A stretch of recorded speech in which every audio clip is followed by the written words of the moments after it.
बिस्मिल्लाहिर्रहमानिर्रहीम, अस्सलामुअलैकुम। वेलकम करते हैं आपको इस शो में जिसका नाम है रूही एट 10 और मैं हूं आपका मेज़बान तिहाम आज़म। नाज़रीन, उम्मीद करते हैं कि आपके दिन का आगाज़ जो है वो अच्छा हुआ होगा। नाज़रीन, आप सब जानते हैं कि दुनिया में एक ऐसी जंग चल रही थी जिसमें इंटरनेशनल रिलेशंस एक्सपर्ट्स और डिफेंस एनालिस्ट ये कह रहे थे कि अनफॉर्चुनेटली हम जो है तीसरी आलमी जंग के दहाने पर खड़े हैं। लेकिन खुशाइंद बात यह है कि पाकिस्तान अपनी काविशों में कामयाब हुआ है और 2 हफ्ते का अमन जो ट्रूस पीरियड है वो हो गया है। अब आगे चल के इस्लामाबाद में मुज़ाकरात होंगे और उनसे उम्मीद की जा रही है कि इंशाल्लाह ये 2 हफ्ते के बजाय देर पा अमन और मुस्तकिल हम जो इस्तेकाम है वो देखेंगे। इस खित्ते के लिए भी बेहतर है और उम्मीद करते हैं कि पाकिस्तान भी अपनी काविशों में कामयाब होगा और ये जो ग्लोबल पावर और ग्लोबल मीडिएटर के तौर पर उभरा है पाकिस्तान, इसको भी मेंटेन रखेगा। तो पाकिस्तान के लिए एक डिप्लोमेटिकली बहुत बड़ी विन है। नाज़रीन, ये तो बात है फ्यूचर की। अभी फ़िलवक्त जो हालात हैं वो ये हैं कि इस जंग की वजह से पूरी दुनिया में फ्यूल प्राइसेस स्काईरॉकेट कर गए थे। आम आवाम की जो मसाइल थे उनमें इजाफ़ा हो गया था। हुकूमत को भी कुछ सख्त फ़ैसले करने पड़े। हुकूमत ने पहले जो फ्यूल प्राइसेस हैं वो नहीं बढ़ाई, लेकिन बिलाखिर उनको भी ये पास ऑन करना पड़ा आवाम के ऊपर। और फिर उसके बाद कुछ सख्त फैसले किए गए जिसमें सबसे बड़ा फ़ैसला था स्मार्ट लॉकडाउन का। स्मार्ट लॉकडाउन में इस वक्त हम देख रहे हैं कि रात को 8 बजे दुकानें बंद करा दी जाती हैं और उसमें ताकि फ्यूल को सेव किया जा सके। नाज़रीन, इस तरह के कवानीन बनाए जाते हैं। इसके ऊपर जो हमेशा मसला होता है हमारे मुल्क में, अनफॉर्चुनेटली इम्प्लीमेंटेशन का एक फुकदान होता है, इन्फोर्समेंट नहीं हो रही होती। तो इन स्मार्ट लॉकडाउन को किस तरह इन्फोर्स किया जाएगा, इसमें है क्या क्या, इसके नुकात क्या हैं, कौन से जो दुकानें हैं वो लाजमी तौर पर बंद कराई जाएंगी, बिजनेसेस हैं वो बंद कराए जाएंगे और किन लोगों को इससे इस्तिस्ना हासिल है, इस पर तफसीलन गुफ्तगू करने के लिए हमारे साथ मौजूद हैं राना मोहम्मद अफजल साहब जो कि STEO हैं पीरा सदर के। इनसे ज़रा प्राइस कंट्रोल के हवाले से भी बात करेंगे और इन्फोर्समेंट के हवाले से भी तफसीलन बात करेंगे। अस्सलाम वालेकुम सर। जी वालेकुम सलाम। Welcome to the show sir, बहुत शुक्रिया आपने हमारे लिए वक्त निकाला।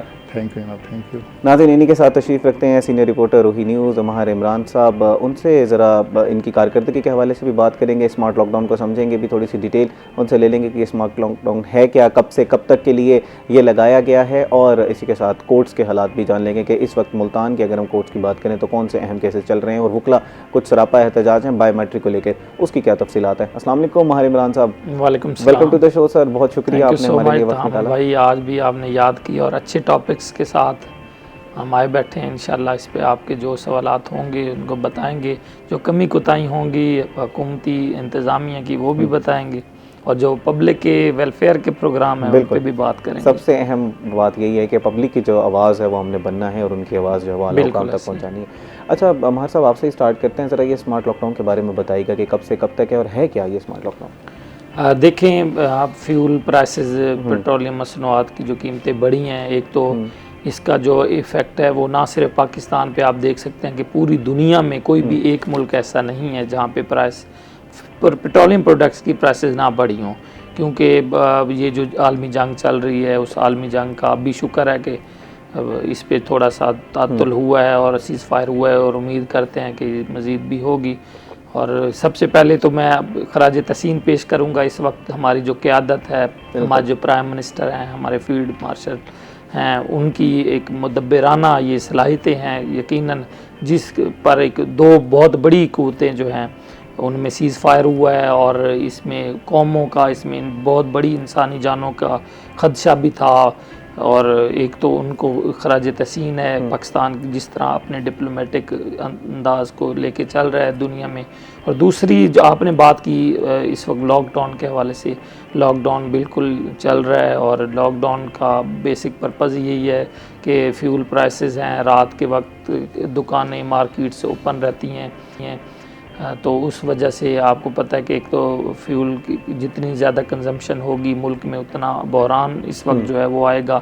तो इसको जो है वो तलब रसद आप समझते हैं, इनको पूरा करने के लिए एक सख्त फ़ैसले लेने पड़ते हैं, और यकीनन ये जो सख्त फ़ैसले जिनको हम करार दे रहे हैं, इससे पहले कोरोना के हालात रहे या और मुश्किल हालात रहे, उनमें भी हमने इसी तरह के फ़ैसले करके ख़ुद को और इस कौम को जो है हमने बचाया है उसमें ज़्यादा महंगाई होने से, और ये पब्लिक के लिए एक बेहतर फ़ैसला था मैं समझता हूँ। अच्छा, सुबह 8 बजे से जी बताइएगा जी। हाँ, सुबह से जो शाम तक आपको सरगर्मियाँ किसी भी तरह की कमर्शियल हों या कोई भी करने का बिल्कुल आपको कोई पाबंदी नहीं है।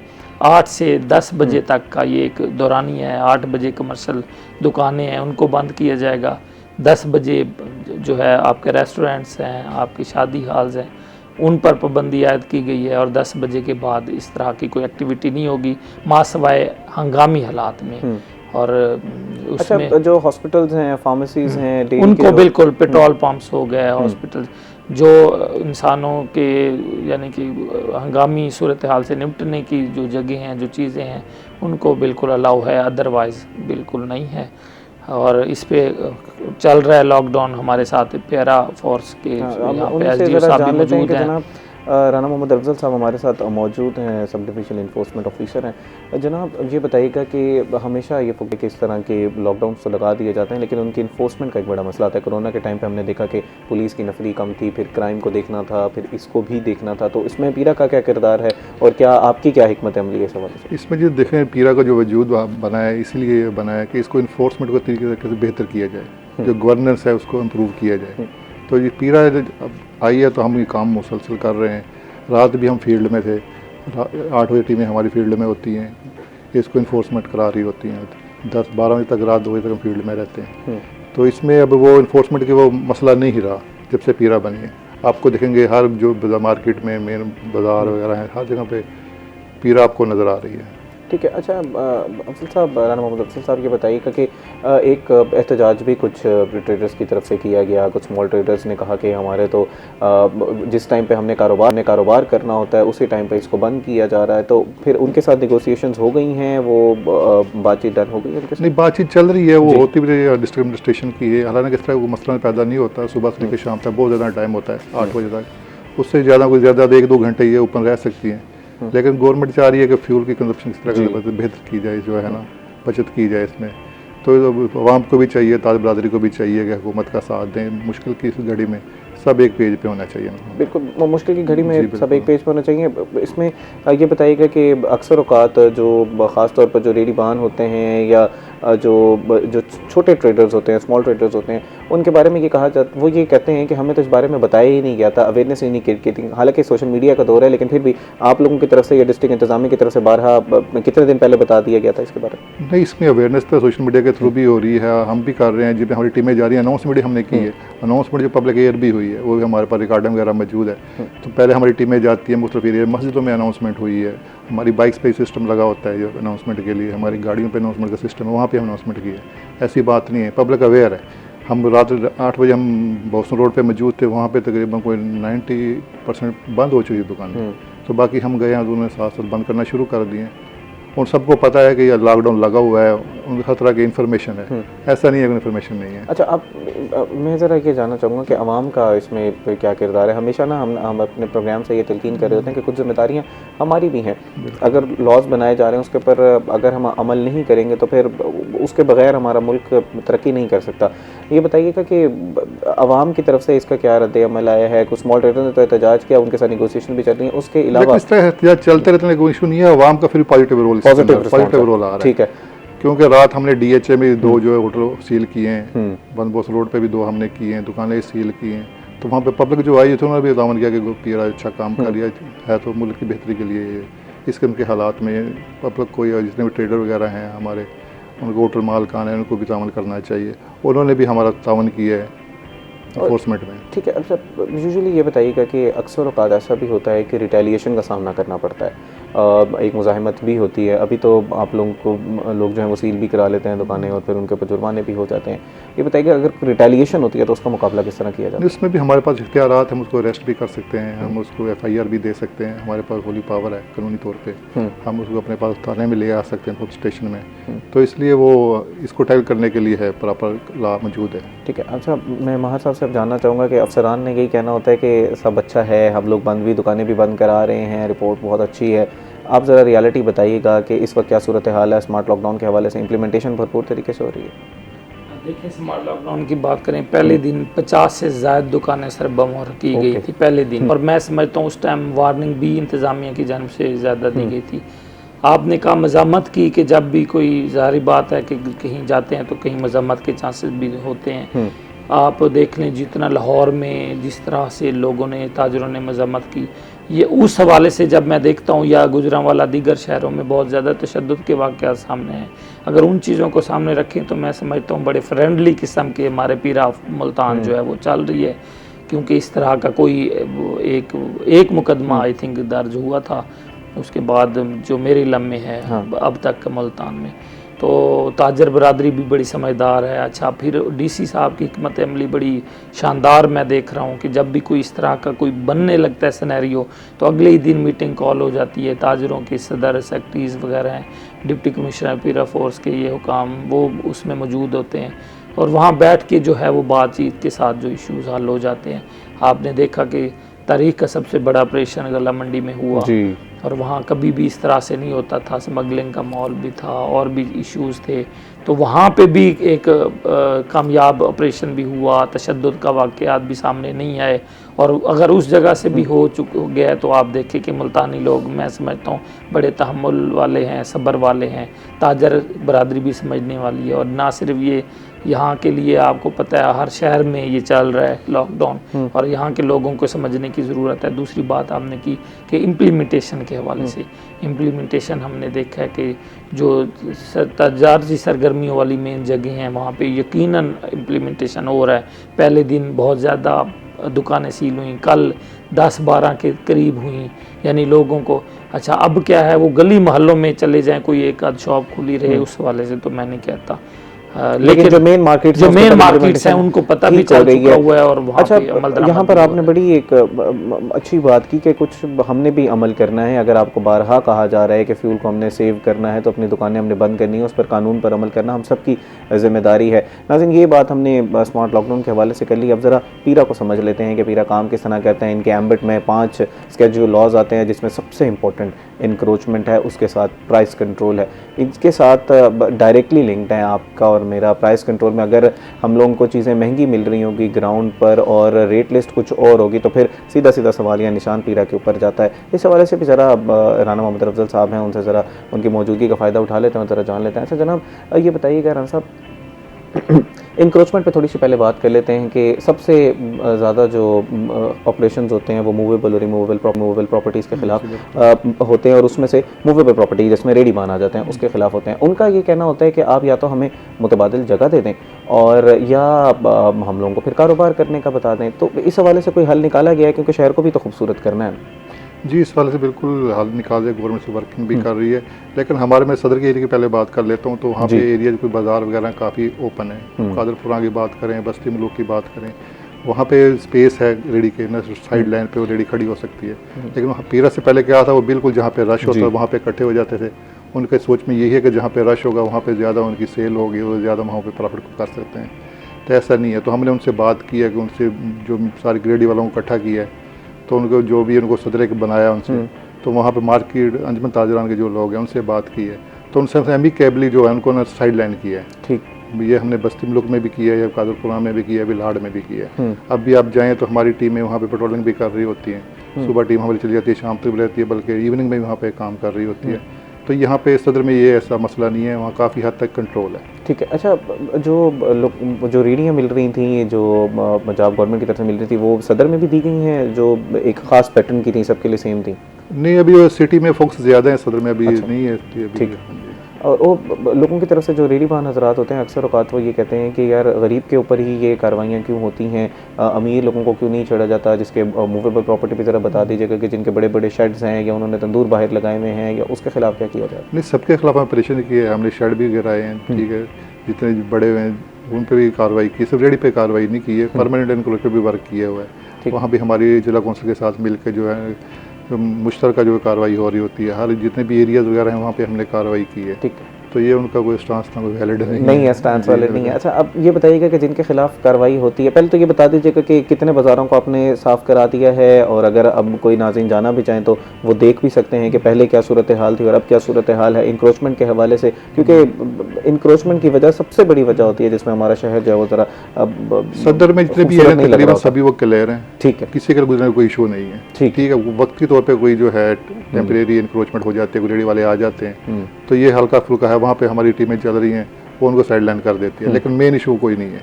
तो शेड वगैरह भी हमने ऑपरेशन किए मुख्तलिफ जगहों पे, वस्त मुल्क में भी किए है, हमने लाड़ में भी किए है और कादरपुरा में भी किए, जो हमारे बड़े एरियाज़ हैं, तो वहाँ पे कोई किस्म का परमानेंट इंक्रोच भी नहीं है।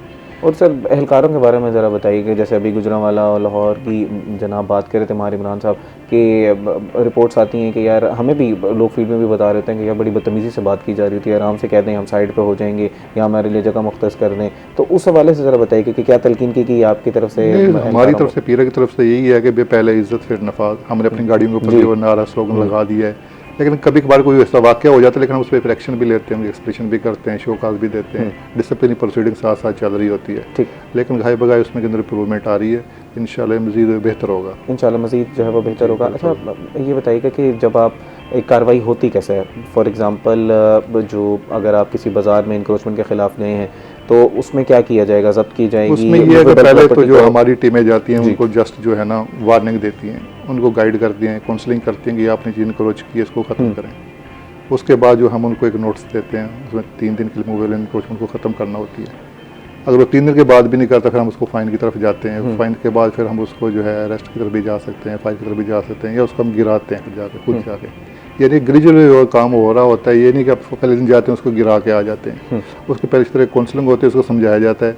कोई ऐसा दुकानदार नहीं है या रेडी वाला नहीं जिसके पास हम ना गए हों, 1 to 1 सबके पास हम गए, सबको समझाते हैं। वहाँ पे अनाउंसमेंट भी हो रही होती है, पूरा दिन टीम जो मौजूद होती है मुख्तलिफ एरियाज़ में अनाउंसमेंट भी कर रही होती है, पता सबको चल जाता है कि मैंने ये गलत किया हुआ है। लेकिन मैंने कहा जब सेकंड डेवलप हो गया कि हम रश में जाएंगे तो हमें ये बेनिफिट होगा, वैसे नहीं होगा, सही, तो इस पर थोड़ा टाइम लगेगा, लेकिन चीज़ें बेहतर हो रही हैं। अभी हार्डली कोई 6 माह हुए हैं कि मुल्तान में हमने काम किया है, कोई अक्टूबर में हमने स्टार्ट किया था, तो अभी सबको नवा हो है, पब्लिक को पता चल गया, पीरा है, अदारा को पता चल गया है, ट्रेड को पता चल गया। तो सर कोई मुतबादिल कोई जगह बनाई जा रही है? जैसे अगर आप पहले एक बाज़ार बन जाता है पूरा रेडियाँ एक जैसी, जो सब्जियों की फलों की मशहूर होता है कि यार इस जगह से आपने चीज़ें जो है वो लेनी है, उसके बाद उनके लिए मुतबादिल जगह को इंतज़ाम किया जा रहा है, जहाँ पर कुछ हम सुन रहे थे कि डीसी साहब ये कह रहे थे कि हम शायद उनको वहाँ पर पानी भी देंगे, वहाँ पर बिजली भी देंगे, वहाँ पर सिक्योरिटी की सहूलियात भी दी जाएंगी, लेकिन आप यहाँ से ज़रा हट जाएँ जो रोड पर आप लोगों ने कब्जा किया हुआ है। नहीं, उसके लिए भी साथ साथ वर्किंग हो रही है, डिस्ट्रिक्ट गवर्नमेंट कर रही है, लेकिन रेडी कोई हमारे पास कम नहीं है। मुल्तान शहर की बात करें, बहुत ज़्यादा यहाँ पे रेडी है, हाथ बाज़ार में रेडी है,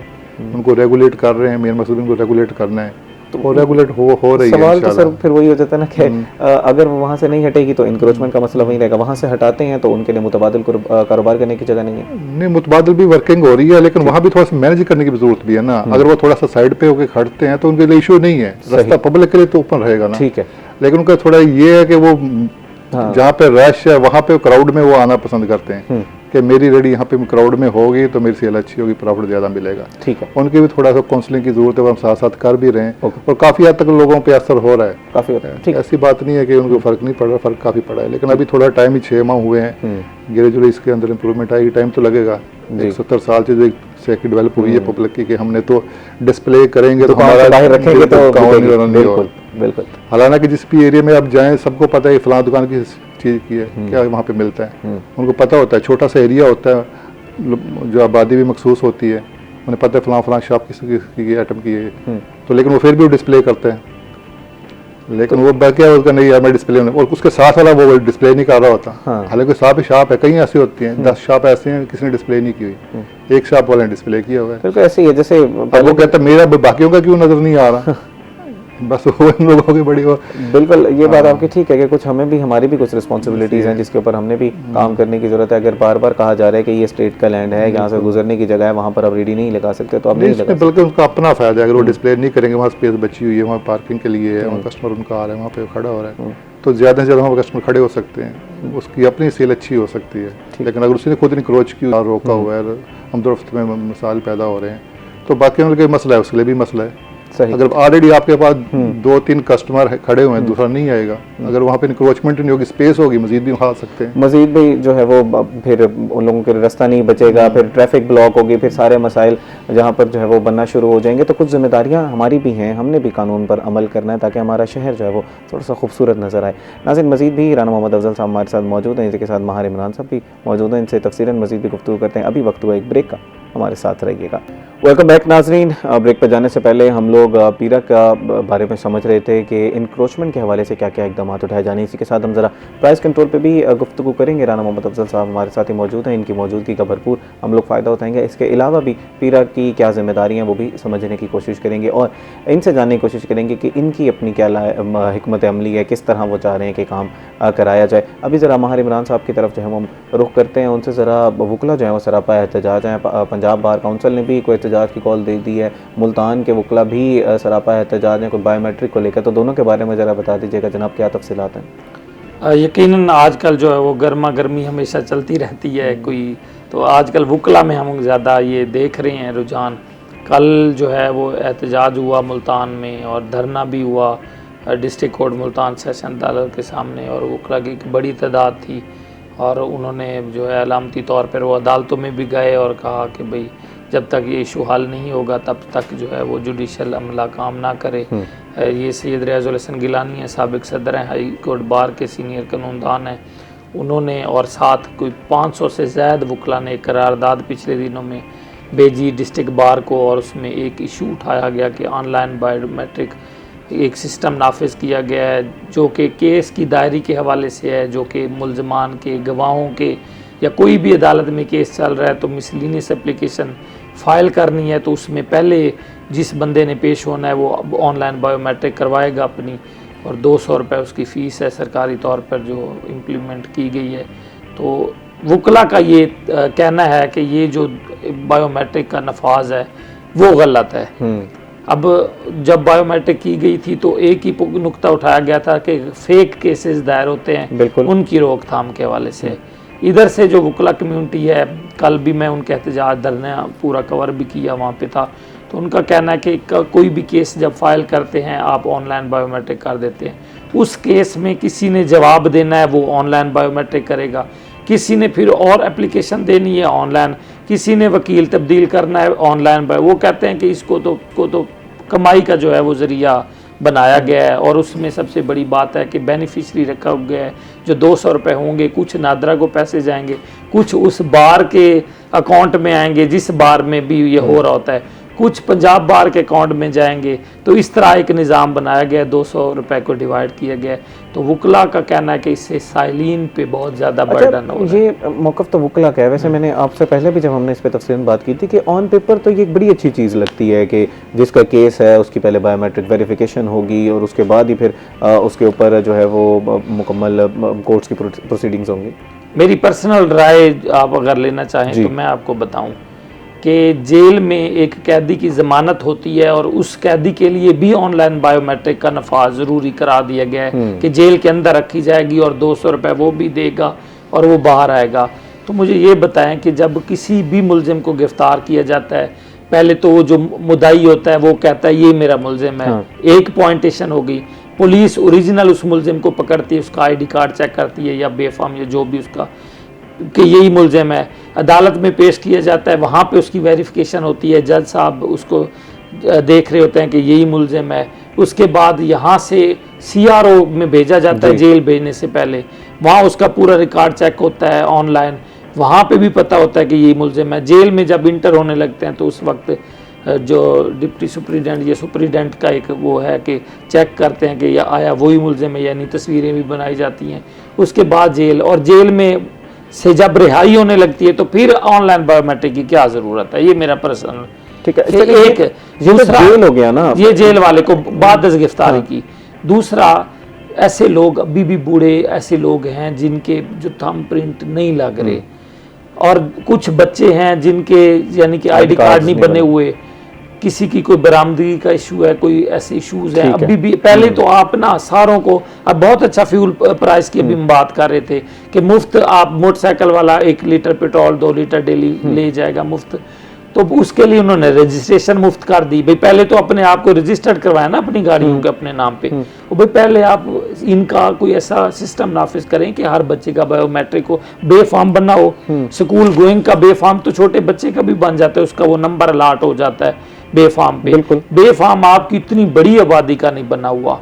बर्थ सर्टिफिकेट अभी भी आपके बहुत से ऐसे लोग हैं जो एडल्ट हैं, जो जिनकी शादियां हो गई हैं, उनके शनाख्ती कार्ड नहीं बने हुए। इस तरह के बहुत ज़्यादा इश्यूज़ हैं। एक मैंने आपको लास्ट टाइम अच्छा, इसमें मैं ज़रा ये जानना चाह रहा हूँ कि फिर जिम्मेदारी किसकी? आम शहरी की भी तो कुछ जिम्मेदारी है ना, कि अगर बच्चा पैदा हो रहा है तो बर्थ सर्टिफिकेट बनवाना है, अगर आप बालिग हो रहे हैं तो नादरा में जाके आपने बताना है कि जी मैं अब 18 साल का हो गया, मेरा शनाख्ती कार्ड बना दें। तो कोर्ट्स ने तो अपना वेरिफिकेशन का सिस्टम जारी रखना। हाँ, मसाइल हैं, इन मसाइल को भी हल करने की ज़रूरत है, लेकिन ऐसा तो नहीं हो सकता कि पूरा सिस्टम ही स्क्रैप कर दिया जाए। सिविलाइज्ड कौम तो हम कहते हैं तो नहीं, या तो इतना कुछ बता दिया जाए, इतना समझा दिया जाए, या फ्री सर्विसेज ये दे दी जाए कि आपने जो है अभी भी जाएं, इतना पैसे भी लगते हैं, और देहातों में और बहुत ज़्यादा लोग जो हैं जिनके अभी भी आईडी कार्ड नहीं है। पहले एक चीज़ को हल करना होगा, फिर दूसरी, फिर तीसरी। ये ऑनलाइन वाला ठीक है, लेकिन एक मरतबा करें, केस दायर करते वक्त उस वक्त होना चाहिए।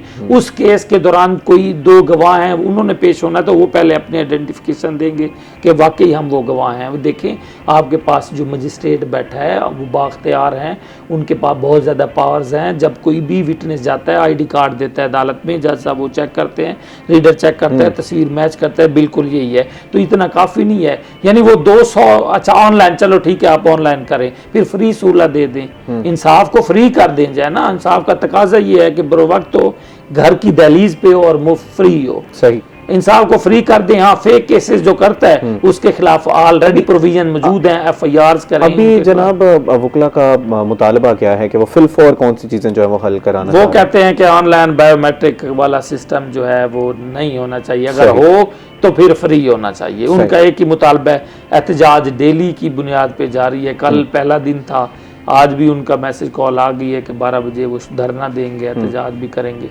तो ये चल रहा है। और दूसरा आपने पंजाब बार काउंसिल, वो एक अलग इशू है। अब विहाड़ी में एक एडवोकेट है ज़िशान शबीर डुडी, उनका मर्डर होता है, और उस मर्डर में जो पुलिस एहलकार, मावरा अदालत का तलका केस था, थाने का SHO था राय साजिद, वो मफरूर होता है। फिर FIA जो उसके खिलाफ मुकदमा दर्ज करती है, उसको अरेस्ट करती है, रिमांड पे लाया जाता है, 7 दिन का रिमांड दिया जाता है। रिमांड जाने के बाद FIA की कस्टडी से ही वो जो है तो फरार हो जाता है। FIA की कस्टडी से फरार हो जाता है उसके, और फरार कराने वाले कौन होते हैं? वो भी पुलिस एहलकार और दीगर लोग। अब वकला का ये कहना है कि भाई मुलजिम को अरेस्ट किया जाए। FIA का ये कहना है कि मुलजिम को हम अरेस्ट करने के लिए तगोदो कर रहे हैं, इस वक्त वो मफरूर है, इश्तिहारी है, भाग गया है, तो हम कोशिश कर रहे हैं। तो वकला का कहना है कि नेग्लिजेंस है कि उनके पास उनके कस्टडी हवालात से बंदा भाग गया, कस्टडी से भाग गया। अब वकला ने जो पहले वार्निंग देते रहे, अब 11 तारीख से vice chairman Punjab bar council है ख्वाजा कैसर भट्ट, उन्होंने बाकायदा तौर पर ये इंटरव्यू भी दिया है और ये वार्न कह भी दिया है कि 11 से पूरे पंजाब भर की अदालतों में एक तो हड़ताल होगी, दूसरा इनके FIA के एहलकारों का, पुलिस एहलकारों के दाखिले पर हम पाबंदी जो है वो लगाएंगे, और किसी को अंदर नहीं अदालतों में आने देंगे जब तक हमारा ये मुलजिम जो है। वो कहते हैं कि ये जानबूझ के जो है, ये उनका मौक़िफ़ है कि ये जानबूझ के ये इल्ज़ाम है कि वो नहीं कर रहे। जबकि मेरी डायरेक्टर साहब से भी बात हुई तो वो कह रहे हैं कि हम अपनी टीमें भी डिप्यूट की हुई हैं, वो मफरूर है और उसकी गिरफ्तारी के लिए हम अपनी काफ़ी कोशिशें जो है कर रहे हैं। अब 11 से देखना ये है कि किस हद तक किस जो है वो ऊँट जो है वो किस करवट बैठता है और हड़ताल का क्या हल निकलता है। पहले तो जो वकला के मुतालबात थे वो माने गए थे और इनके खिलाफ प्रोसीडिंग्स जारी की जाएँ, उन्होंने पहले भी सरापा एहतजाज। अच्छा, इसमें आप अपना ज़ाती तज्ज़िया भी देते हैं, ये तो आपने रिपोर्ट कर देना कि मामला क्या हैं, क्या लग रहा है ये मसाइल हल हो जाएंगे, गिरफ्तार कब तक हो जाएगा जनाब? लेकिन देखें, वकला की तहरीकें तो 2007 से चल रही हैं, जब चलती है तो बड़ी हैवी किस्म की ये तहरीक होती है, और ये कम्यूनिटी है इस वक्त भी जो इकट्ठे मिल के चल रही होती है। इस वक्त इस मर्तबा उनका जो है मैं समझता हूँ बिल्कुल वो राइट पे हैं कि मुलजिम की गिरफ्तारी के लिए वो जो उनके साथ नेगोशिएशंस में तय किया गया था उसके ऊपर अमल करना है स्टेट ने। लेकिन जैसे FIA का आपने मौक़िफ़ बताया कि वो कह रहे हैं कि हम गिरफ्तार करने के लिए अपनी टीम्स जो है वो डिप्यूट की हुई हैं, उम्मीद करते हैं कि जल्द से जल्द ये मामला जो है वो हल होगा।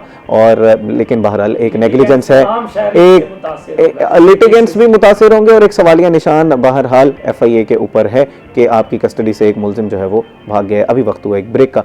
ब्रेक के बाद राना मोहम्मद अफजल साहब हमारे साथ मौजूद हैं, थोड़ा सा प्राइस कंट्रोल के ऊपर गुफ्तगू करेंगे, हमारे साथ रहिएगा। वेलकम बैक नाजरीन। ब्रेक पे जाने से पहले हम लोग वकला बरादरी जो सरापा एहतजाज है उसके ऊपर तफसीलन गुफ्तगू कर रहे थे। वहाँ साहब ने बताया कि उनके क्या मुतालबात हैं। उम्मीद करते हैं कि ये मसाइल जो हैं वो जल्द अज जल्द हल होंगे। नाजरीन, अब ज़रा प्राइस कंट्रोल के हवाले से बात कर लेते हैं। जनाब SDO साहब हमारे साथ मौजूद हैं। जनाब, ये बताइए कि प्राइस कंट्रोल का एक बहुत बड़ा मसला है। अक्सर औक़ात हमारे जो रिपोर्टर्स हैं हमें लाइव बता रहे होते हैं कि रेट लिस्ट कुछ और है, मार्केट में चीज़ें किसी और रेट पर बिक रही हैं। फिर हम लोग जब खुद भी फील्ड में जाके उनसे पूछते हैं शॉप्स पे, ख़ास तौर पर जो हमारे छोटे दुकानदार हैं, रेडीबान हैं, वो ये कहते हैं कि हमें मंडी से ही चीज़ महंगी मिल रही है, तो आप बताएं कि हमें किस तरह हम उसी चीज़ पे बेच सकते हैं। तो वो कहते हैं कि ये जो रेट लिस्ट बनाई गई है यही गलत बनाई गई है। नहीं, इसमें कोई एग्जैजरेशन से काम लोग रह रहे होते हैं, ऐसी बात हकीकत के करीब नहीं है। कि जो पीरा का काम है वो इन्फोर्समेंट कराना है। अच्छा। बाकी ये जो कीमतों का तो ये डिस्ट्रिक्ट गवर्नमेंट करती है, DC के अंदर DC सब चेयर करते हैं, मार्केट कमेटी हैं, बोली होती है मंडी के अंदर, उस पर जो बुनियाद पे जो रेट मुतय्यन होता है। पीरा काम जो है वो इसको इन्फोर्समेंट करना है। अच्छा, आपकी जिम्मेदारी सिर्फ इन्फोर्समेंट करना है। ठीक है। तो वो फील्ड में इन्फोर्समेंट कर रहे होते हैं। जब से पीरा आई है प्रॉपर जो है दुकानों पे जो है डिस्प्ले भी शुरू हो गया। अच्छा, पहले ज़रा ये बता दीजिएगा कि जब पीरा का अहलकार है वो क्या क्या चीज़ चेक करता है, एक दुकान पे क्या क्या चीज़ होनी चाहिए, दुकान के ऊपर भी रेडी के ऊपर भी क्या क्या चीज़ें होनी चाहिए? इसमें प्राइस कंट्रोल में एक एसेंशियल जो है आइटम की गवर्नमेंट की है, एसेंशियल कमोडिटी है, वो हम चेक करते हैं। इसके अलावा जो भी गवर्नमेंट के रेट वगैरह हैं स्पेसिफाई होते हैं, उनको हम चेक कर सकते हैं as a price control magistrate. एक तो फ्रूट की लिस्ट है, वेजिटेबल की है, वो डेली इशू हो रही होती है। इसी तरह ग्रोसरी की है, वो मंथली जो है DC साहब उसको रिवाइज करके इशू करते हैं। सही। तो इसमें जितनी भी एसेंशियल आइटम है, दाल चना वगैरह, दूसरी दालें वगैरह हैं, राइस है, और वो सब इसमें शामिल होते हैं आइटम वगैरह। तो उसको हम जो है इन्फोर्समेंट करवाते हैं, जो गवर्नमेंट का रेट होता है उसको इंश्योर करते हैं, उसी पे वो सेल हो। अच्छा, अब जनाब, अब एक पीरा फोर्स है जिसके पास प्राइस कंट्रोल के चार्जेस हैं, फिर प्राइस कंट्रोल मजिस्ट्रेट्स और भी हैं, वो भी देख रहे होते हैं, फिर बोर्ड ऑफ रेवेन्यू के अपने अहलकार हैं वो भी देख रहे होते हैं।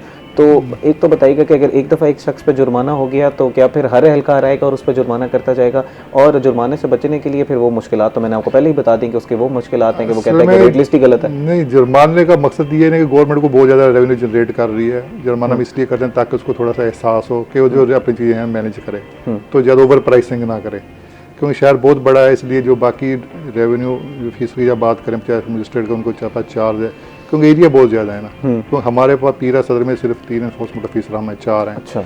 तो इसलिए इस हवाले से ये तो पीरा तो अभी बनी है, वो पहले से एक सिस्टम चल रहा है। जब पीरा डेवलप हो जाएगी, हो सकता है गवर्नमेंट से मजीद इंप्रूवमेंट लेके आए। अच्छा, कितना जुर्माना किया जाता है एक शख्स पे अगर वो नाजायज़ मुनाफाखोरी कर रहा है और आपको लगता है कि वो जो रेट लिस्ट मुख्तस की गई थी उसके बस उसमें वेरी करते हैं। कोई छोटा सा शॉपकीपर है, उसने की हुई है, उसको उस हिसाब से कम करते हैं।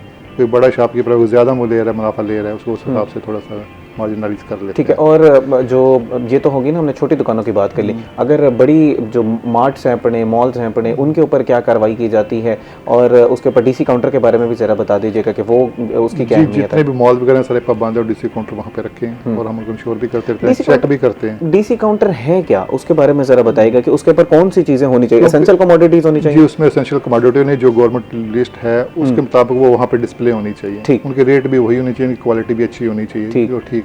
क्योंकि इसमें माल, इसमें हर तरह की चीज़ होती है, हर तरह की वैरायटी होती है। कोई एक ही फ्रूट है, कहीं मुख्तलिफ एरिया से आता है, उसकी क्वालिटीज़ वगैरह होती हैं।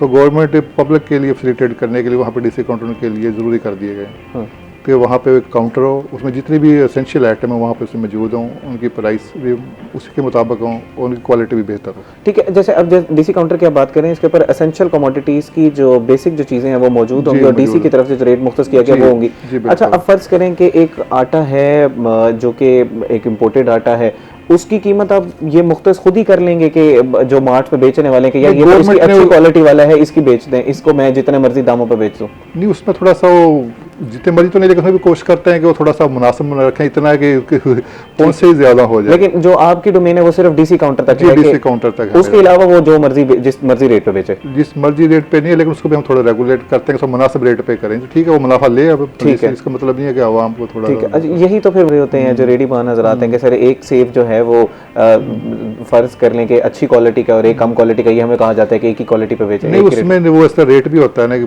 थोक का रेट है, जो एक परचून का रेट वगैरह है, उसमें रेट उसी हिसाब से होता है ना। डेली जो आ रहा है तो अच्छे का भी आ रहा है ना वो, उसमें जो, इसलिए वो बात उनकी है नहीं है कि इस तरह की वो नहीं है। तो आपको लगता है कि उसमें थोड़ी सी नाजायज मुनाफाखोरी भी हो रही होती है जिसको फिर कला कमा करने की जरूरत है? बहुत ज़्यादा बात कर रहे होते हैं इस तरह के, आवाम पब्लिक को तो पता नहीं होता। वो भी उनसे जो भी परचेज करते हैं, ठीक। जो वो पूछते हैं मांगते हैं सर, उनको वही क्योंकि रेट वो। निहायत ही अहम मसला है, इसको ज़रा ना तफसीलन समझने की कोशिश करते हैं कि आपका अहरकाल जब जाता है और जब जुर्माने की तक क्या कार्रवाई होती है, इस पर ज़रा समझ लेते हैं और आपको क्या लगता है कि इससे क्या फ़र्क पड़ रहा है। नाज़रीन, अभी वक्त हुआ एक ब्रेक का, ब्रेक के बाद आपसे मिलते हैं, हमारा इंतज़ार कीजिएगा।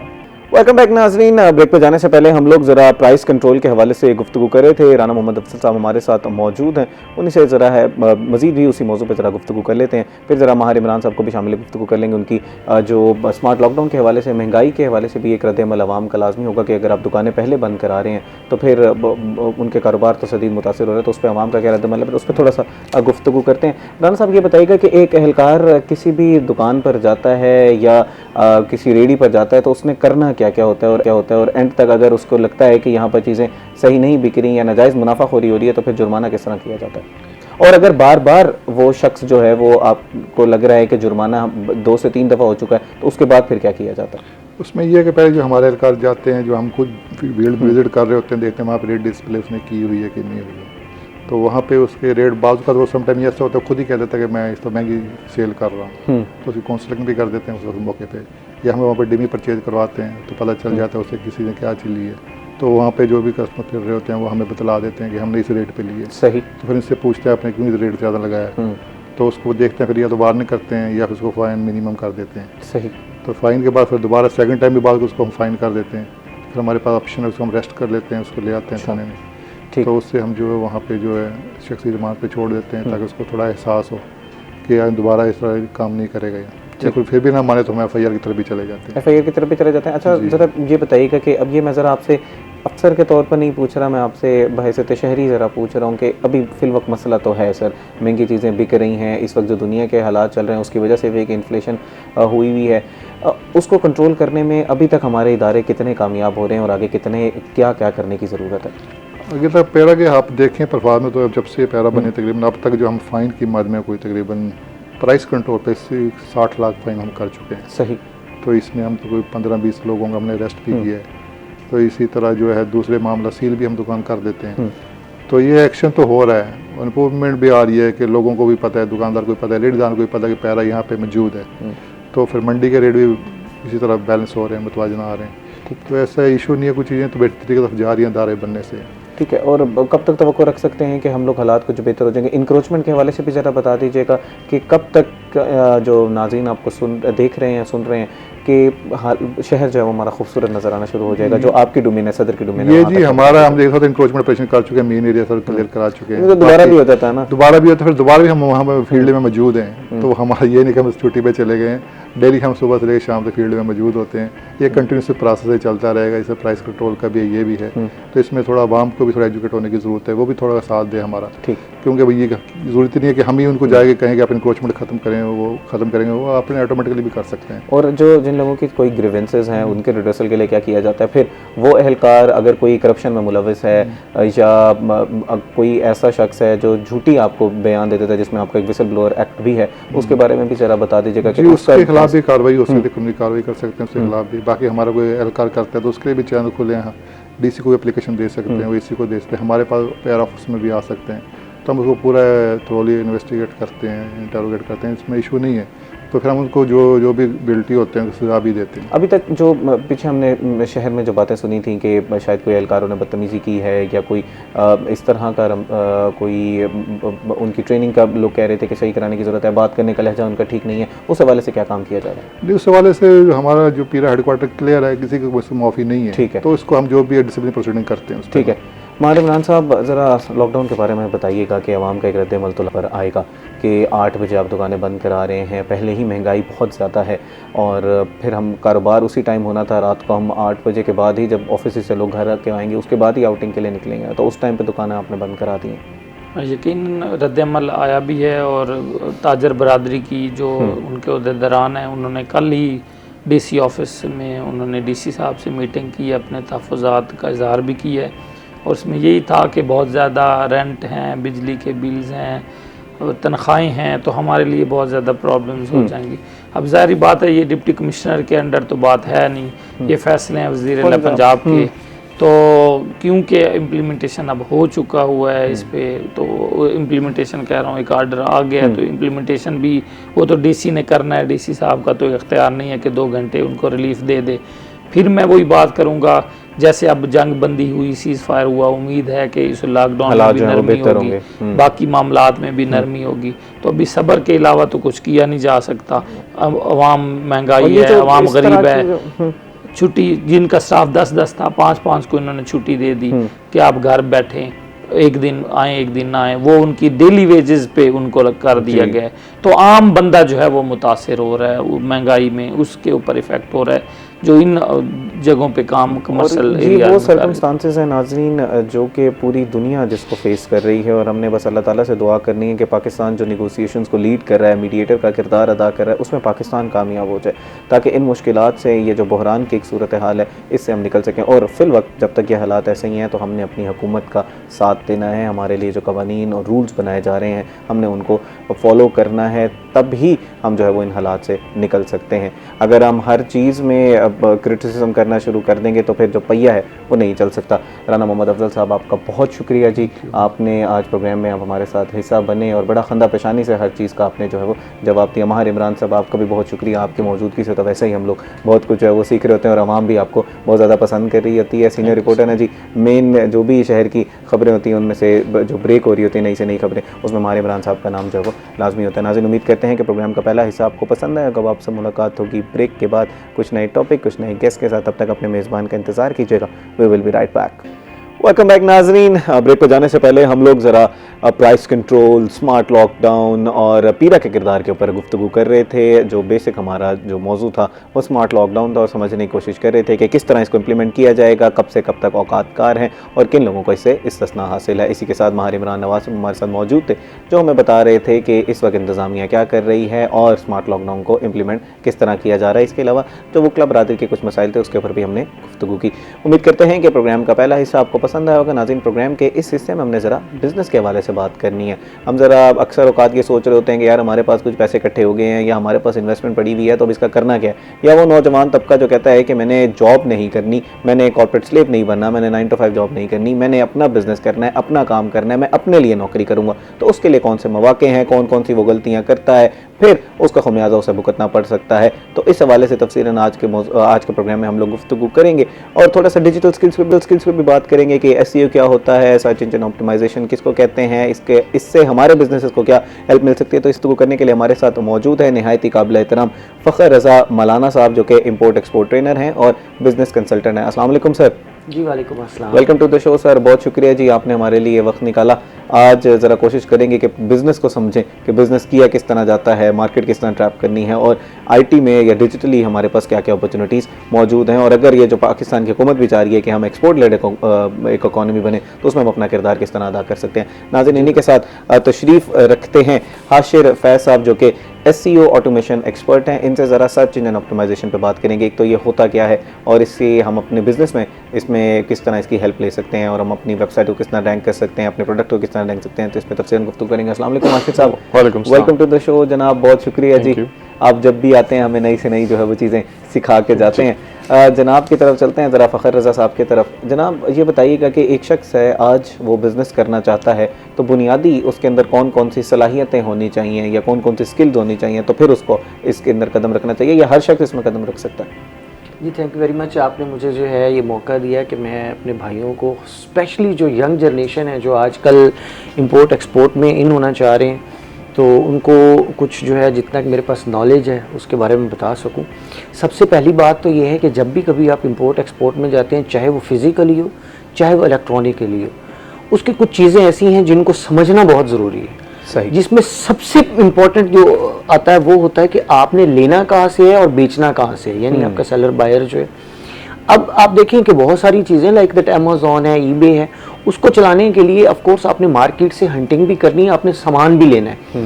तो जो हमारे नौजवान हैं वो गलती कहाँ पे करते हैं? वो गलती करते हैं कि उन्हें जो है ये नहीं पता होता कि इसके ऊपर एक्स्ट्रा एक्सपेंसेस क्या आने हैं, यानी कि फ्रेट चार्जेस क्या है, कस्टम ड्यूटीज़ क्या हैं। इसको वो बिल्कुल सोचे बगैर इस फील्ड में आ जाते हैं। और जब फिर वो कैलकुलेशंस पे आते हैं, अपना माल बेच चुके होते हैं, तो at the end of the day वो लॉस में चले जाते हैं बजाय प्रॉफिट के। तो सबसे पहले तो उन्हें ये वर्कअप कर लेना चाहिए कि जिस प्रोडक्ट पे मैं काम कर रहा हूँ, और स्पेशली जो नया बंदा आ रहा है उसे ये चाहिए कि वो सबसे पहले किसी एक प्रोडक्ट को पकड़े। अगर तो वो ई कॉमर्स में जा रहा है तो एक प्रोडक्ट के ऊपर पूरा वर्कअप करे, उसकी मार्केट में क्या डिमांड है और उसको कितना कम रेट पे कहाँ से मिल रहा है। फिर वो किसी भी, जैसे कि अभी बहुत से लोग जो हैं वो अलीबाबा से काम कर रहे हैं, तो अब अलीबाबा से परचेज तो हो गया है, अब चाइना से आपने उसे मंगवाना भी तो है ना, तो उसके ऊपर ड्यूटी क्या है, उसके ऊपर फ्रेट चार्जेस क्या हैं। अब फ्रेट में भी दो चीजें हैं, एक बाय एयर है, एक बाय सी है, दोनों के डिफरेंट चार्जेस हैं। फिर ये कैलकुलेशन करने के बाद उसको रेट लेना चाहिए और फिर उसको स्टेप इन आना चाहिए कि क्या फिजिबिलिटी भी बन रही है, मुझे बिजनेस के लिए बहुत अच्छा बिजनेस है।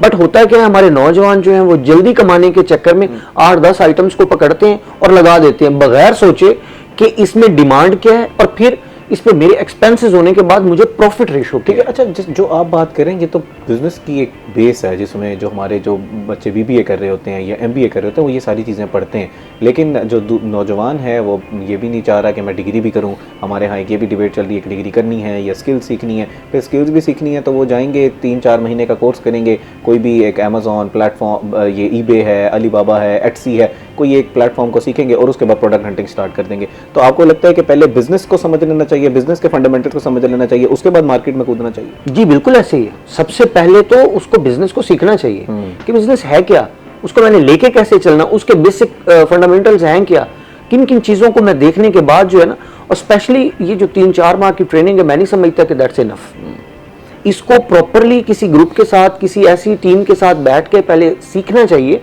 कि वो क्या कर रहे हैं, कौन से आइटम पे काम कर रहे हैं और उसको कैसे लेके चल रहे हैं। जब बंदा ये समझता है कि अब मुझे बहुत सारी चीज़ों का इल्म हो चुका है, नाउ आई कैन, तो फिर उसे एक आइटम को पकड़ के मैदान में आ जाना चाहिए। जब उसका वो आइटम कामयाब हो जाता है तो फिर उसके साथ ऐड ऑन करता जाए, चाहे जितने मर्जी आइटम बढ़ा ले, तो फिर वो अपनी टीम को भी लेके चल सकते हैं। फ़खर रज़ा साहब, ये तो नहीं करना चाहते हैं हम लोग नौजवान जो हम तो कहते हैं कि कल आज हमने बिज़नेस शुरू किया तो कल हम फ़खर रज़ा साहब बन जाएं या हम लोग कल जो है वो इलॉन मस्क बन जाएं। तो एक तो ज़रा ये बताइएगा कि कौन कौन से चैलेंजेस एक बिज़नेस में आते हैं जिसका हमने खंदा पेशानी से जो है वो मुकाबला करना है। दूसरा ये बताइएगा कि आप अपने नज़दीक आजकल का नौजवान कौन कौन सी ऐसी गलतियाँ कर रहा है जिसको आपको लगता है कि अगर ठीक कर लिया जाए तो हमारे पास अपॉर्चुनिटी बहुत ज़्यादा मौजूद है। हम लोग जो है वो एक एक्सपोर्ट लेड इकोनॉमी जिस तरह पाकिस्तान भी चाह रहा है, हुकूमत भी चाह रही है कि वो बन जाए, तो हम वो बन सकते हैं।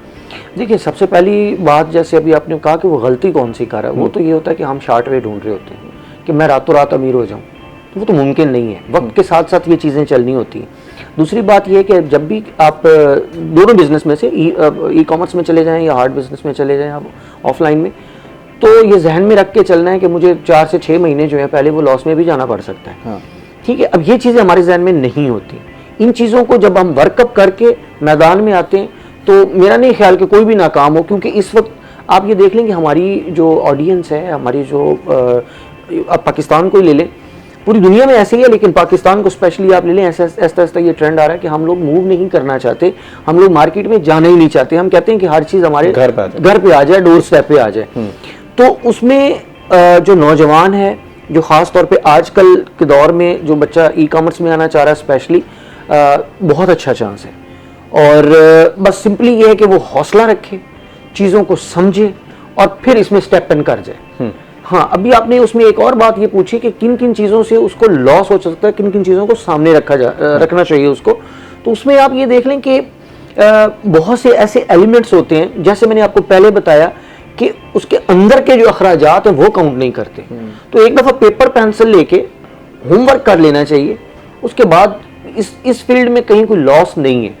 That's very good field. और ये नौजवानों के लिए, और साफ ज़ाहिर है हमारे नौजवान आजकल जो आईटी के एक्सपर्ट हैं, वो ज़रूरी नहीं है कि उन्होंने एमबीए किया है या आईटी सेक्टर में गए। कोई भी बच्चा जिसके पास हाउ नाउ है, इंग्लिश नॉलेज है और वो अच्छा मतलब है, अपने आप को समझता है कि मैं अच्छा वर्कअप कर सकता हूँ, तो he can do this business. Fakhar साहब, अभी आपको जो नाज़रीन है वो सुन रहे होंगे, उन्होंने ये तय कर लिया होगा कि अच्छा जी हम रेडी हैं कि हमने एक बिज़नेस को समझना है, पहले एक मार्केट प्रोडक्ट पकड़ना है और उसकी मार्केट को समझना है, डिमांड समझनी है कि है भी सही या नहीं, ज़रूरत है भी सही या नहीं। तो इसको क्या किस तरह करना है, प्रैक्टिकल स्टेप्स की ज़रूरत थ्रू हम लेके चलेंगे, पूरी जर्नी ज़रा समझेंगे और एंड तक फिर हम लेके जाएंगे कि किस तरह अपने बिज़नेस को ग्रो किया जा सकता है। मैं ज़रा शामिल गुफ्तगू करना चाह रहा हूँ हाशिफ साहब को, एसईओ के बारे में थोड़ा सा समझ लेते हैं। वो भी बड़ा एक कलीदी किरदार अदा करते हैं किसी भी बिजनेस में। जनाब, एसईओ है क्या? सर्च इंजन ऑप्टिमाइजेशन हम कहते हैं किसको? बेसिकली गूगल वेबसाइट्स को रैंक करता है डिफरेंट फैक्टर्स के ऊपर, और एसईओ एक वो मेथड है जिसके थ्रू आप अपनी वेबसाइट को गूगल के ऊपर हायर रैंक कर सकते हैं। तो इसमें आप बेसिकली अपनी वेबसाइट को इस तरह से ऑप्टिमाइज़ कर रहे होते हैं कि जो गूगल के एल्गोरिथम है वो आपकी वेबसाइट को आपके कॉम्पिटिटर से ज़्यादा प्रायोरिटी दे और आपकी वेबसाइट को ऑर्गेनिकली ऊपर रैंक करे। एक तो लोग पेड एड्स करते हैं, वो डिफरेंट है, जिसमें आप गूगल को पे करते हो कि वो आपकी वेबसाइट को ऊपर शो कराए और स्पॉन्सर्ड रिजल्ट में आता है।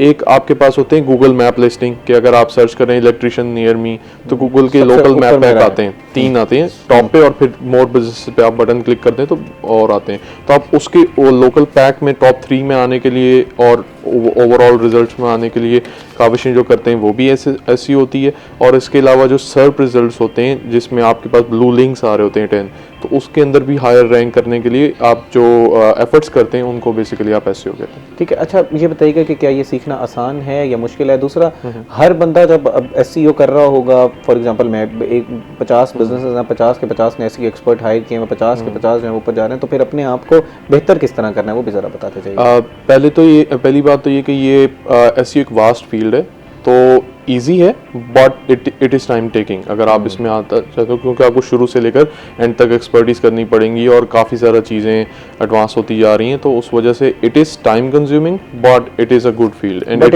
Is a good field because it is a very technical field. तो मैं चाहूँगा कि हम इस पर तफसीलन जो है वो गुफ्तगू करें। नाज़रीन, इसी मौजू पर मज़ीद भी गुफ्तगू करते हैं, लेकिन अभी वक्त हुआ एक ब्रेक का, हमारे साथ रहिएगा। वेलकम बैक नाजरीन। ब्रेक पे जाने से पहले हम लोग जरा बिजनेस के हवाले से गुफ्तगू कर रहे थे, इसी के साथ साथ हाशिर साहब जो है वो हमें एसईओ के बारे में समझा रहे थे कि एसईओ क्या है। अभी थोड़ा सा हम लोग जो है ना सैर व तफरीह के हवाले से बात कर लेते हैं।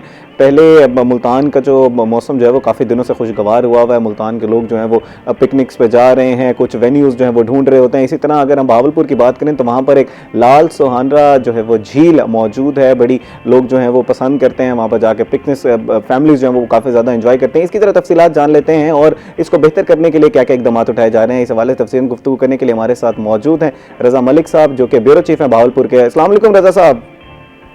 वालेकुम सलाम, क्या हाल है? क्या ठीक है, खैरियत से हैं आप? मैं ठीक हूँ रज़ा साहब, आप बताइएगा। जनाब, मुल्तान का मौसम तो काफ़ी दिनों से बड़ा खुशगवार है, बहावलपुर के क्या हालात हैं? देखिए, बहावलपुर में भी ये जो हालिया सिलसिला चला था, तो पूरे मुल्क में ही जो है वो बारिशों का और बादलों का एक सिलसिला था, तेज हवा चल रही थी। तो बहावलपुर का जो मौसम है वो भी बिल्कुल साथ साथ ही चल रहा था। लेकिन बहावलपुर में तो आपको बताया कि चूंकि एक सहराई चोलिस्तान 66 लाख एकड़ रकबे पर फैला है, तो यहाँ बारिश की जो है वो कमी हर वक्त ही रहती है और बारिश की जो जरूरत है वो शिद्दत से महसूस होती रहती है। तो यकीनी तौर पर जो बारिश है वो बहुत बेहतर रही है और उससे जो है वो बेहतर सूरत हाल होने के इम्कान भी, क्योंकि चोलिस्तान में थोड़ा ड्राउट की सूरत हाल चल रही थी मुमकिन तौर पर, लेकिन अब इस बारिश से जो है थोड़ी कदर सूरत हाल बेहतर हुई है और एकदम जो फरवरी में गर्मी की लहर थी उसमें भी थोड़ी तब्दीली आई है और मौसम जो है वो कदर बेहतर हुआ था। अच्छा, बहावलपुर में लाल सुहानरा झील है पड़ी, ज़रा उसके बारे में बताइएगा। लोग बड़ा रुख करते हैं अभी फ्यूल क्राइसिस की वजह से, ज़रा बताइएगा कि लोग उस तरह जा रहे हैं मौसम को एंजॉय करने के लिए या आपको लगता है कि अभी कमी है? देखिए, ये जो मौसम एकदम अच्छा बेहतर मौसम चल रहा है, तो यकीनी तौर पे जो सियाहत है वो बेहतर है और बहावलपुर जो है वो मौसम सरमा की सियाहत के हवाले से हमेशा एक खास मकाम रखता है और बहुत सारी वाली जगह है यहाँ पर। और ये जो आप बात कर रहे हैं ना लाल सुहानरा झील की, तो बुनियादी तौर पे ना ये लाल सुहानरा नेशनल पार्क जो है एक मुकम्मल पार्क है। सही। और ये पार्क जो है बनाया गया था ऑफिशियली, तो जिसको नेशनल पार्क डिक्लेयर किया गया तो 1972 में इसको डिक्लेयर किया गया था एज अ नेशनल पार्क। तो उससे पहले जो है वो रियासत बहावलपुर के दौर से ही ये जंगली हयात के तहफ़्फ़ुज़ के लिए जगह बनाई गई थी। नवाब साहब के लिए उनकी शिकारगाह और जो एक जंगली हयात का तहफ़्फ़ुज़, और क्योंकि बुनियादी तौर पर सतलुज वैली प्रोजेक्ट की जो चंद नहरें हैं वो यहाँ से गुजर रही थी और इस जंगल को जो है यहाँ कुदरती जंगल मौजूद था। उसके बाद से तो इसकी पूरी एक जंगल की एक सीरीज जो है यहाँ बनाई गई, यहाँ प्लांटेशन की गई पर्पज। तो यहाँ जो 1,62,000 एकड़ रकबे पर जो नेशनल पार्क चला है उसमें 4780 एकड़ 4780 एकड़ पर तालाब और झीलें जो है वो बनाई गई और उसको जो है वो वेटलैंड डिक्लेयर किया गया। और ये वेटलैंड जो है वो जो यूनेस्को का चार्ट है उसमें भी ये वेटलैंड वो डिक्लेयर है और इसमें अपना एक एक्वाकल्चर है, अपना एक जो है वो यहाँ जो जंगली हयात पाई जाती है वो जो सिर्फ वेटलैंड्स है वहां ही वो नजर आती है। बुनियादी तौर पर 1920 में इसकी बुनियाद जो है वो रखी गई थी और कहते यही है कि जो रिवायत है कि जो नवाब ऑफ पटियाला थे उनकी जो है असिस्टेंस में जो है यहाँ ये झील और तालाब जो है अच्छा जनाब, ये बताइएगा कि थोड़ा सा अपने अल्फाज से नक्शा खींचिएगा कि एक शख्स जब इस पार्क में दाखिल होता है तो उसको क्या क्या चीज़ें नज़र आती हैं, क्या क्या चीज़ें मौजूद हैं, और इस वक्त जो सूरत हाल है वो क्या है इस पार्क की? कुछ ख्याल भी रखा जा रहा है या दीगर हम लोग जो देखते हैं प्रोजेक्ट्स लॉन्च किए जाते हैं फिर तबाहाली का वो शिकार हो जाते हैं? देखिए, जो 90% लोग हैं ना जो बहावलपुर लाल सुमंदर नेशनल पार्क की तरफ आते हैं तो वो सिर्फ जो हेड के संगम पर, नहरों के संगम पर छोटा सा पार्क है, एक छोटी सी झील बनी हुई है, उसको सब कुछ समझ लेते हैं जी। लेकिन उनको ये लगता है कि ये जो नेशनल पार्क है वो नेशनल पार्क लाल सुमंदर आ रही है तो ये 1,62,000 एकड़ रकबे पर फैला हुआ है और यहाँ देखने की इतनी चीजें हैं कि और एक पूरा जहान आबाद है। और देखिए, अगर इसको इसी तरीके से करते हैं कि जैसे ही आप जो है वो मेन हासिलपुर रोड से आप लाल सुमंदर की तरफ टर्न लेते हैं नेशनल पार्क आने के लिए तो ये 3-4 किलोमीटर का जो सफर है, इसके बाद सबसे पहला खूबसूरत मंजर आपके दिलों को मोह लेता है, आपके दिल में जगह बना लेता है, वो नहरों का संगम है। सतलज वैली प्रोजेक्ट जो नहरें हैं वो इतनी दिलकश और खूबसूरत है और बहती हुई पानी का जो एक कुदरती शोर है जो एक आ रहा है और उसके साथ आपको एक लश ग्रीन कारपेट की तरह जनाब आपको एक जो दरख्त है वो नजर आते हैं, सब्जा जो है वो नजर आता है और आपकी आंखें जो है वो एकदम ऐसे राहत और सुकून महसूस करती हैं और आपको एक एक एक, एक दिलकशी सी महसूस होती है सारे मंजर की।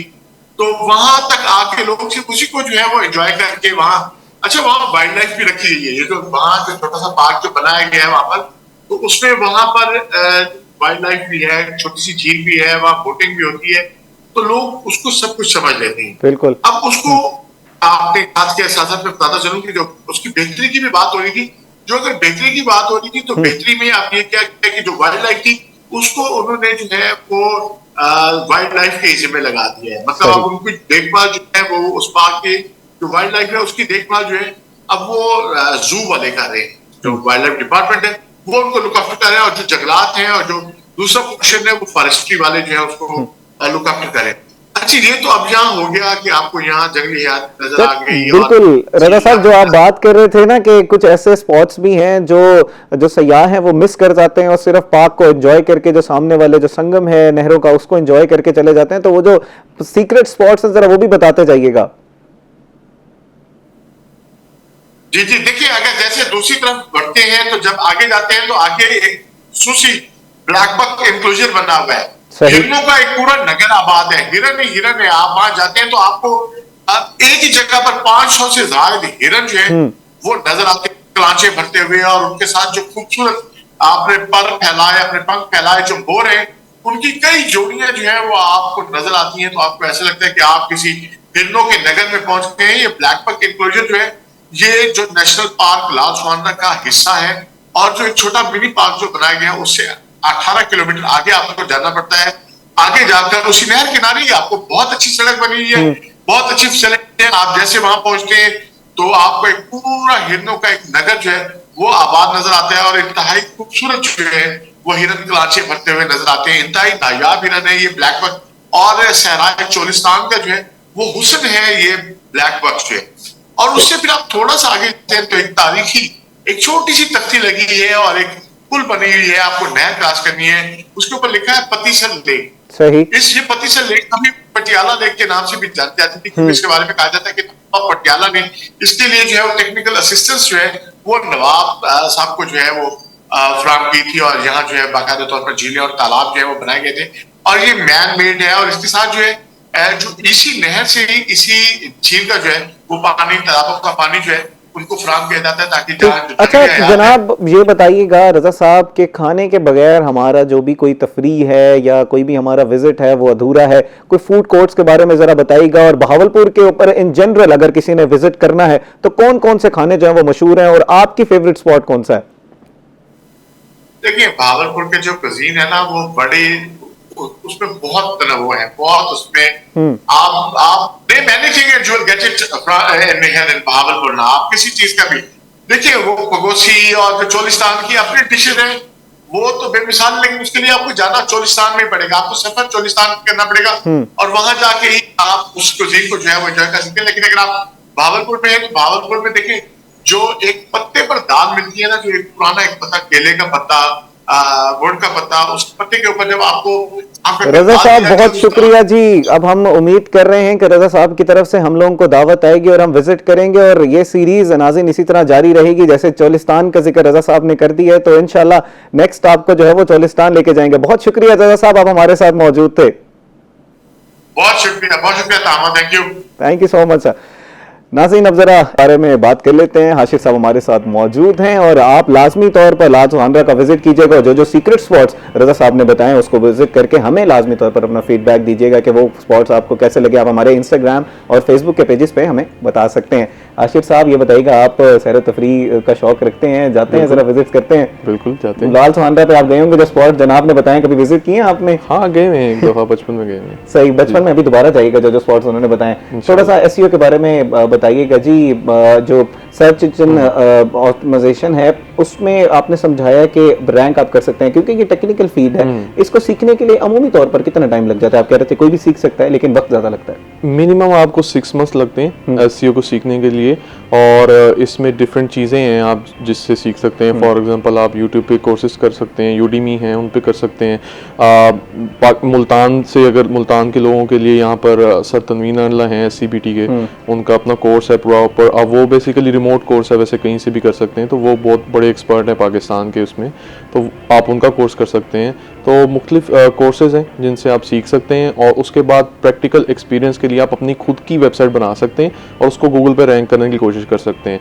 जिस तरह आप उस वेबसाइट को रैंक करने की कोशिश करेंगे, प्रैक्टिस करेंगे, प्रैक्टिकल इंप्लीमेंटेशन होगी, साथ साथ आप सीखते जाएंगे। ठीक है। अच्छा ये बताइएगा कि 6 महीने का कोर्स लेने के बाद मैं कितनी अर्निंग कर सकता हूँ? अगर एक शख्स है जो मुतवस्सित तबके से ताल्लुक़ रखता है, उसके तो एक्सपेक्टेशन थोड़ी ज़्यादा हो जाती है ना कि मैंने अब इतना पैसा भी लगा दिया, मैंने स्किल भी सीख ली, तो उसके बाद कब तक मैं अर्निंग स्टार्ट कर सकता हूँ? और मैं पहले ही दिन खुद कफ़ील हो जाऊँगा, यानी कि खुद अपना बिजनेस कराऊँगा, या मुझे आपके जैसे लोगों को जो है वो ज्वाइन करना पड़ेगा? जिस तरह किसी भी फील्ड में आपकी एक्सपर्टीज़ की बेस पे आपकी अर्निंग का जो है ना वो होता है बैलेंस, इसी तरह एसईओ में भी यही है। जितनी बेहतर आपकी स्किल है उतनी बेहतर आपकी अर्निंग होगी, बढ़ेगी। और इसमें 2 तरीके हैं अर्निंग के। एक तो है कि आप किसी क्लाइंट की वेबसाइट को रैंक करें हायर और उनसे एक फिक्स कॉस्ट लें उनकी एसईओ करने के लिए। दूसरा तरीका ये है कि आप अपनी वेबसाइट बनाएं, कोई टूल साइट, कुछ ऐसी साइट जो यूज़र के लिए हेल्पफुल हो, लोगों को सर्च करने पे जब यूज़र उस वेबसाइट पे आए तो उनको कोई हेल्पफुल चीज़ मिले, तो आपको उसकी बेसिस पे अगर आप उस साइट पे गूगल एड्स लगाएंगे, मोनेटाइज करेंगे उसको, तो गूगल एडसेंस के थ्रू, तो उसके थ्रू आपकी अर्निंग हो सकती है। तो ये 2 मेथड हैं इसमें। अब ये टोटली आपके ऊपर डिपेंड करता है आपकी कितनी मेहनत है, ज़्यादा आपकी कितनी एक्सपर्टीज़ है, कितना अच्छा आप काम कर रहे हैं। अब अगर आप बहुत अच्छा काम कर रहे हैं और किसी हाई वैल्यू क्लाइंट के लिए काम कर रहे हैं तो ऑफ कोर्स वो आपको ज़्यादा पे करेगा। एसईओ के कुछ लोग ऐसे भी हैं जो $2000 पर मंथ भी चार्ज करते हैं, 500 भी करते हैं। It depends on your skill. Beginners के लिए यही है कि वो 200 भी पर मंथ चार्ज कर सकते हैं, $100 भी। सो इसमें मैं कोई एक एग्जैक्ट अमाउंट नहीं बता सकता। It's all about your experience and expertise. But ये है कि 6 मंथ के अंदर अब लोग अर्निंग स्टार्ट कर सकते हैं इनिशियली। एटलीस्ट अगर आप 0 से स्टार्ट कर रहे हैं तो आपकी कोई ना कोई अर्निंग स्टार्ट हो जाएगी 6 मंथ। और अच्छा, जैसे एजेंसीज होती हैं एसईओ की कि आप हमें अपने वेबसाइट दें तो हम आपको कर देंगे, या डिफरेंट उन्होंने प्रोडक्ट्स पे होता है, उस तक पहुंचने के लिए कितना टाइम लग जाता है अगर बंदा मेहनत भी करता है, सही ट्रैक पे भी चलता रहता है? Minimum 6 months. Minimum 6 months. Okay. अच्छा अब ये बताइएगा कि इसमें भी किसी नीश को पकड़ने की जरूरत होती है? फॉर एग्जांपल आप जो है वो ब्लॉगिंग को पकड़ लिया, या किसी ने व्लॉगिंग को पकड़ लिया, किसी ने जो है वो पब्लिक के जो अकाउंट्स होते हैं, पब्लिक अकाउंट्स होते हैं, उनको पकड़ लिया कि हम आपको हेल्प करेंगे, या आपने अगर ये स्किल सीख लिया तो आप किसी की भी हेल्प कर सकते हैं? इसमें बेसिकली निश है, और इसमें इस तरह से है कि लेट से एक बंदा अपनी एक्सपर्टीज रखता है ब्लॉगिंग की साइट पे, एक रखता है लोकल एसईओ की साइट पे। These are 2 different things. Local SEO के अंदर गूगल मैप्स भी आते हैं, आप उनको भी ऑप्टिमाइज करते हो, किसी एक लोकल बिजनेस को ऑप्टिमाइज करते हो। दूसरी साइट पे आप एक इंटरनेशनल एसईओ करते हो, अपने ब्लॉग्स को ऊपर रैंक करते हो हायर, या अपनी कोई टूल साइट SaaS प्रोडक्ट्स को रैंक करते हैं हायर गूगल पे, तो ये दो डिफरेंट प्रोडक्ट्स हैं। अब एक बंदा दोनों में भी एक्सपर्टीज रख सकता है, but these are two different domains in SEO and there is a minor difference in there is a minor difference in it. Okay, अब टेल मी कि आर्टिफिशियल इंटेलिजेंस ने जहाँ पर हर चीज़ को हैम्पर किया है, कहा जा रहा है कि आगे कुछ सालों में हमारी जो जॉब्स हैं वो खाई जाएंगी, तो SEO एक्सपर्ट्स की उस तरह ज़रूरत पड़ेगी या नहीं पड़ेगी? क्योंकि आर्टिफिशियल इंटेलिजेंस तो आपको कमांड देंगे, प्रॉम्प्ट देंगे, वो आपको कर देगा। SEO एक्सपर्ट की फिर भी ज़रूरत रहेगी, क्योंकि कोई भी बंदा, अब जिस तरह एक बिजनेस ओनर है, वो इतना ज़रा ना उसके पास टाइम है, ना वो इतना एडवांस्ड है कि वो जाकर AI टूल्स की मदद से जो है ना अपनी वेबसाइट को मैनेज करे। मोस्टली बिजनेस ओनर्स हैं, जिस तरह इलेक्ट्रिशियन है, प्लम्बर है, उनको तो वो इतने ज़्यादा टेक्निकल होते ही नहीं है कि वो खुद अपनी वेबसाइट खोल के लॉग इन करके उसमें कोई कोड चेंज कर सकें या कोई चीज़ इंप्रूव कर सकें, तो वो they will always need someone else to manage their website. इसलिए SEO की ज़रूरत रहेगी, SEO एक्सपर्ट की भी ज़रूरत रहेगी, वेबसाइट डेवलपर्स की भी, जितनी भी IT की फील्ड्स हैं, इनको कोई भी AI बिल्कुल फिनिश नहीं कर सकता। हाँ, इट्स गेटिंग चीपर, क्योंकि अब काफ़ी ज़्यादा चीज़ें, जिस तरह पहले जब हम SEO करते थे तो हमारे पास एक कंटेंट राइटिंग की सेपरेट टीम होती थी, लेकिन अब जो बंदा SEO कर रहा है वो AI के थ्रू ही कंटेंट लिख लेता है, तो आपने एक बेसिकली कंटेंट राइटर की कॉस्ट ख़त्म कर दी। तो इसलिए चीज़ें लेस कॉस्टली हो रही हैं, बट इट इज़ नॉट कि you will not need an SEO expert in the future. You will need an SEO expert, but he will have to expand his skills. Yes. अच्छा, skill set ये बताइएगा हाशिद साहब, मुश्किलात क्या क्या आ रही होती हैं एक क्लाइंट के जब आपसे जो डिमांड्स होती हैं वो क्या डिमांड कर रहा होता है, और रियलिस्टिकली आप कौन कौन सी चीज़ें जो है वो पूरी कर सकते हैं, और कुछ चीज़ें आपको उसको समझानी पड़ती हैं कि यार ये नहीं हो सकता? जब भी आपके पास कोई क्लाइंट आता है तो उसकी कोशिश होती है आज मैंने स्टार्ट की है और 2 दिन के अंदर मेरी वेबसाइट रैंक कर दिया टॉप पे, बट ये एक जो है ना क्या कहते हैं पॉसिबल नहीं है, क्योंकि एटलीस्ट आपको 3 to 6 मंथ लगते हैं एक अच्छी SEO कैंपेन के रिजल्ट्स को निकालने में।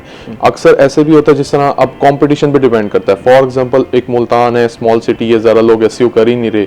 मुल्तान के अंदर एक इलेक्ट्रिशियन के लेट से कीवर्ड है आपका इलेक्ट्रिशियन नियर मी, अब उस पर ज़्यादा लोग कर ही नहीं रहे SEO, मुल्तान में कंपटीशन ही नहीं है, तो वहाँ तो आप उनको आई थिंक 2 मंथ्स के अंदर भी रिजल्ट डिलीवर कर सकते हैं। ठीक है, आपने क्विक ऑप्टिमाइजेशन की, गूगल ने पिक किया, आपको रिवॉर्ड दिया, आप ऊपर हाई कर गए। लेकिन लेट्स से आप लाहौर चले जाते हैं या Islamabad, I am just giving Pakistan perspective, बाकी हम वैसे उनकी इंटरनेशनल SEO करते हैं तो न्यूयॉर्क और दूसरी उनमें टारगेटिंग करते हैं, तो जहाँ का कॉम्पिटिशन हाई होता है वहाँ पर फिर आपको शो हाई करना मुश्किल होता है, क्योंकि एक चीज़ होती है डोमेन अथॉरिटी। जितनी वेबसाइट्स भी गूगल पे ऑलरेडी रैंक्ड हैं, गूगल उनको एक डोमेन अथॉरिटी के पर्सपेक्टिव से देख रहा है। जितनी उनकी एज बढ़ती जाती है, डोमेन अथॉरिटी बढ़ती जाती है, बिजनेस जेन्युइन है, एक ऑथेंटिक वेबसाइट है, उसकी आहिस्ता आहिस्ता डोमेन अथॉरिटी बढ़ती जाती है। अब कोई न्यू बिजनेस आता है बीच में, वो उस मार्केट को पेनिट्रेट करने की कोशिश करता है, तो उसकी डोमेन अथॉरिटी जीरो होती है, वो जीरो से स्टार्ट ले रहा है। लेकिन लेट से वो अगर किसी ऐसे एरिया में आ रहा है जहाँ पर डोमेन अथॉरिटी पहले ही जो साइट्स हैं उनकी कम है, क्योंकि it's not much competitive market, तो वहाँ पर आप पेनिट्रेट कर सकते हो और हायर रैंक कर सकते हो। ठीक है। अच्छा हाशिद साहब, एक शख्स है वो पाकिस्तान मार्केट को टारगेट ही नहीं करना चाह रहा, वो टारगेट करना चाह रहा है क्लाइंट्स को बाहर, और उनके लिए SEO करना चाहता है, तो उसके लिए कौन कौन से प्लेटफॉर्म्स हैं पड़े, और ये बताइएगा कि बाहर के जो क्लाइंट्स हैं वो आपसे क्या एक्सपेक्ट कर रहे होते हैं? अगर आपने पाकिस्तान से रहते हुए बाहर के क्लाइंट्स ढूंढने हैं तो आप अपवर्क यूज़ कर सकते हैं, फाइवर यूज़ कर सकते हैं, ये कुछ प्लेटफॉर्म्स हैं जो काफ़ी लोग कर रहे हैं ऑलरेडी यूज़। इसके अलावा डायरेक्टली आप उन क्लाइंट्स को रीच आउट कर सकते हैं, आप उनकी वेबसाइट पे जा सकते हैं, उनकी कॉन्टैक्ट डिटेल दे सकते हैं, आप उनको कॉल कर सकते हैं। कुछ लोग कोल्ड कॉलिंग से भी क्लाइंट्स लेते हैं, ठीक है, आप उनको ईमेल कर सकते हैं कि भाई हम आपकी ये हमारा काम है और हम आपको मतलब आप उनको अपना एक्सपीरियंस दिखाएं और उनसे आप क्लाइंट ले सकते हैं। क्लाइंट्स की एक्सपेक्टेशन यही होती है कि हमें जल्द से जल्द रैंकिंग दें, ठीक है, और हमें ऑफ कोर्स उनको चाहिए होती हैं लीड्स और उनको चाहिए होता है बिजनेस। अगर आपके काम करने से उनके बिजनेस में ROI आया है, बढ़ा है, तो फिर वो आपको रिटेन रखेंगे। अगर तो उनको लॉस हुआ है अगर या कोई वैल्यू नहीं मिली तो वो 2-3 मंथ्स बाद आपको कह देंगे। ROI नाज़रीन यानी कि रिटर्न ऑन इन्वेस्टमेंट, कि आपने जितना पैसा लगाया, हाशिद साहब को हायर किया, उसके बाद हाशिद साहब ने अगर काम कर दिया तो उसके बाद अगर आपको उसके पैसे मिल रहे हैं तो फिर आप बार बार उनके साथ जो वो काम करते जाएंगे। अच्छा ये बताइए कि इसमें फ्रॉड भी तो हो रहे होते हैं ना, अक्सर बात लोग जो है वो धोखा भी दे जाते हैं, तो उससे किस तरह बचना है? अब SEO में जो फ्रॉड होता है वो बेसिकली ये होता है कि भाई एक SEO एक्सपर्ट को आपने हायर किया, उसने कहा 6 मंथ्स लगेंगे मैं आपको रिजल्ट दूंगा, बट 6 मंथ उसने काम नहीं किया, बस रिपोर्टिंग करता रहा कि मैं ये काम कर रहा हूँ। तो ये तो गलत बिल्कुल, ये काफ़ी ज़्यादा SEO एक्सपर्ट इस तरह की चीज़ें करते हैं जिनकी वजह से क्लाइंट्स का एतमाद पाकिस्तानियों से और ओवरऑल मतलब किसी भी SEO एक्सपर्ट से उतर जाता है कि यार ये चीज़ ठीक नहीं है। आपको बेसिकली वो चीज़ करनी चाहिए जो उसके लिए हाई वैल्यू चीज़ दे, या ना कि रिपोर्टिंग खाली, ठीक है। क्लाइंट को रिजल्ट चाहिए, क्लाइंट को रिपोर्टिंग नहीं चाहिए। ठीक है, reporting is a important thing, but आपको चीज़ को मतलब प्रॉपर उनकी वेबसाइट को रैंक करना है, प्रॉपरली ऑप्टिमाइज करना है। आप ज़्यादा फोकस उन चीज़ों पे रखें जो कि वैल्यू ड्रिवन हो, ताकि आपको ऊपर रैंक करें गूगल पे, ना कि सिर्फ इसलिए कि क्लाइंट को तो पता चल रहा है कि हम काम कर रहे हैं। अच्छा हाशिर साहब, अब हमने बात कर ली है वो लोग जो इस फील्ड में आना चाह रहे हैं, वो लोग जो पहले से इस फील्ड में मौजूद हैं, मुझे ज़रा उनकी मुश्किलात के बारे में ज़रा बताइएगा कि टूल्स कौन कौन से वो बेहतर इस्तेमाल कर सकते हैं, कितनी जिद्दत आ चुकी है, क्योंकि ये एक ऐसी फील्ड है जिसमें आपको आए दिन अपने आप को भी मार्केट करना पड़ता है कि यार जिस तरह मार्केट ग्रो करी है मैं भी उसी तरह ग्रो करूँ।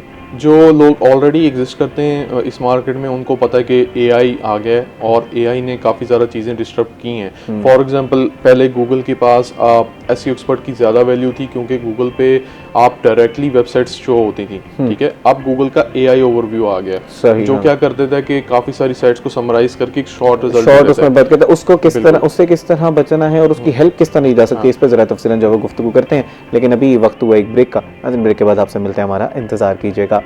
वेलकम बैक नाजरीन। ब्रेक पर जाने से पहले हमें हाशिर जो है वो एसईओ के बारे में समझा रहे थे, उनसे मज़ीद भी गुफ्तगू करते हैं और एआई के दौर में रहते हुए हम किस तरह अपनी जो वेबसाइट्स हैं या अपना पेज हैं उसको रैंक कर सकते हैं, उस पर तफसीलन मज़ीद भी गुफ्तगू करेंगे। और वो एसईओ एक्सपर्ट्स जो इस वक्त काम कर रहे हैं और उनको मुश्किलात पेश आ रही हैं, उसमें से कैसे निकलना है, उस पर मज़ीद भी गुफ्तगू करेंगे। लेकिन ज़रा फ़खर रज़ा साहब की तरफ चलते हैं कि एक बिज़नेस को स्टार्ट तो हमने करना है ना, अब उसके बेसिक्स हमने पहले स्टेप्स हमने समझ लिया जी आपसे मैंने कि मैंने मार्केट रिसर्च भी करनी है, मैंने पढ़ना भी है, मैंने चीज़ें भी ध्यान रखनी है।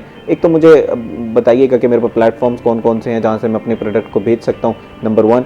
नंबर 2, मुझे ज़रा आज मेरी एग्जांपल ले लेते हैं कि मैं आज फ़खर रज़ा साहब के पास आ गया हूँ कि मुझे जो है वो बिज़नेस सिखा दें कि मैंने किस तरह करना है, तो मुझे क्या क्या चीज़ें फ़खर रज़ा साहब पहले दिन करने के लिए कहेंगे कि आप ये चीज़ें कर लें। पहले ज़रा प्लेटफॉर्म्स के बारे में बता दीजिए। ये प्लेटफॉर्म में देखिए, सबसे पहली बात तो ये है ना कि हम प्लेटफॉर्म पे जाने से पहले अपना बिजनेस मॉडल जो है ना, ठीक, उसको सिलेक्ट करेंगे। ठीक, कि हमारा बिजनेस मॉडल क्या होगा, हमने काम कहाँ से करना है, हमने बाहर से मंगा के बेचनी है या हमने पाकिस्तान से ही मंगा के यहीं पे बेचनी है। अब जो बिगिनर है ना, उसको जो मेरी सजेशन है वो ये है कि वो पाकिस्तान से ही स्टार्ट ले। सही। पाकिस्तान में बहुत से ऐसी चीज़ें मौजूद हैं जिनमें बहुत अच्छा प्रॉफिट मार्जिन भी है और लॉस नहीं है। उसकी रीज़न ये है कि उसने यहीं इसी मार्केट से उठाना है और यहीं पे उसने बेचना है। नेक्स्ट स्टेप में वो क्या करेगा, जब उसने बिजनेस मॉडल को ले लिया तो फिर वो अपना ऑनलाइन स्टोर बनाएगा। अगर हम ई कॉमर्स की बात करें तो शॉपिफाई है जो बिगिनर्स के लिए बहुत अच्छा है, तो शॉपिफाई पे वो अपना ऑनलाइन स्टोर बनाएगा।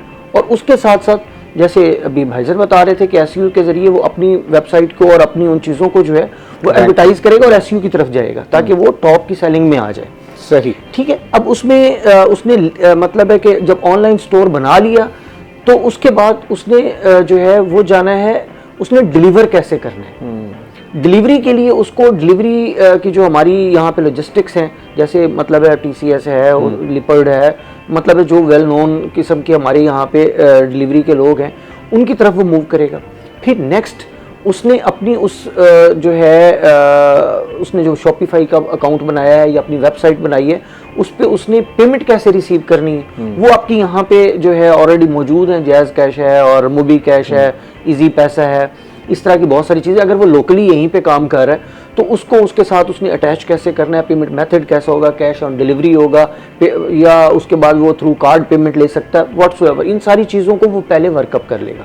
करने के बाद जिस प्रोडक्ट को उसने जो है वो टारगेट कर लिया है उस पर वो काम शुरू कर। अच्छा, अब यहाँ पर अक्सर औकात जैसे शॉपिफाई का हमने पहले तो हम क्या करते हैं, हम उल्टा चलते हैं। हम पहले शॉपिफाई को सीखते हैं कि मैंने शॉपिफाई सीख लिया, फिर हम देखते हैं कि अब हमने 5 से 6 प्रोडक्ट जो है ना वो ढूंढने हैं जो पहले से ज़्यादा बिक रहे हैं। उनको ढूंढने के बाद और फिर हम उसको बेचना शुरू कर देते हैं। तो इसका नुकसान क्या होता है कि पहले आपने प्लेटफॉर्म सीखा, बिजनेस को नहीं सीखा, प्लेटफॉर्म सीखा, फिर उसके बाद चीज़ें जो है वो बेचना शुरू की और फिर हम लोगों को लगता है कि यार ये तो इसको सीखना नहीं चाहिए, मुझे अब अमेजोन की तरफ शिफ्ट करना चाहिए या ईबे की तरफ शिफ्ट करना चाहिए, हालांकि हमारे तो बिजनेस फंडामेंटल्स ही वीक थे। लेकिन सबसे अहम बात इसमें जो है वो ये है कि हम ना भेड़ चाल चलते हैं।